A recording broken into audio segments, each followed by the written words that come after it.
তওবা করলাম। সবাই বলেন আমি তওবা করলাম।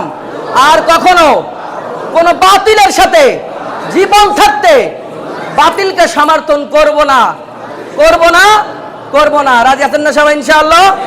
আল্লাহ রাব্বুল আলামিন আমাদেরকে তওবাকে কবুল করে নিন। যেভাবে যে তওবার কারণে আল্লাহ রাব্বুল আলামিন তার বান্দাকে মাফ করে দেন, আমাদের এই তওবাটাকে ঠিক সেইভাবে কবুল করে নিয়ে আমাদের জীবনের সমস্ত গুনাহগুলো মাফ করে দিন বলে আমিন।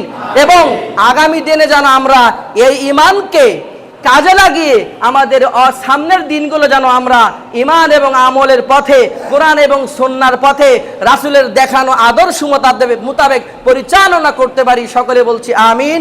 আর অনেক কথা ছিল, সময়ের কারণে বলতে পারলাম না। আগামীকে আল্লাহ রাসূলের সুন্নাহকে অনুসরণ করে হাদিস অনুযায়ী আমরা সবাই এখন তওবা ইস্তেগফার করব। রাজি আছেন সবাই ইনশাআল্লাহ?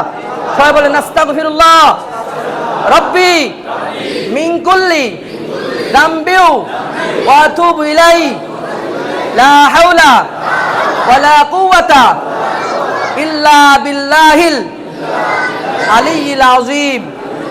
আমি তওবা করলাম। সবাই বলেন আমি তওবা করলাম। আর কখনো কোন বাতিলের সাথে জীবন থাকতে বাতিলকে সমর্থন করব না, করব না, করব না। রাজি আছেন না সবাই ইনশাআল্লাহ? আল্লাহ রাব্বুল আলামিন আমাদেরকে তওবাকে কবুল করে নিন। যেভাবে যে তওবার কারণে আল্লাহ রাব্বুল আলামিন তার বান্দাকে মাফ করে দেন, আমাদের এই তওবাটাকে ঠিক সেইভাবে কবুল করে নিয়ে আমাদের জীবনের সমস্ত গুনাহগুলো মাফ করে দিন বলে আমিন। এবং আগামী দিনে যেন আমরা এই ঈমানকে কাজে লাগিয়ে আমাদের সামনের দিনগুলো যেন আমরা ঈমান এবং আমলের পথে, কোরআন এবং সুন্নাহর পথে, রাসূলের দেখানো আদর্শ মোতাবেক পরিচালনা করতে পারি। সকলে বলছি আমিন। আর অনেক কথা ছিল, সময়ের কারণে বলতে পারলাম না। আগামী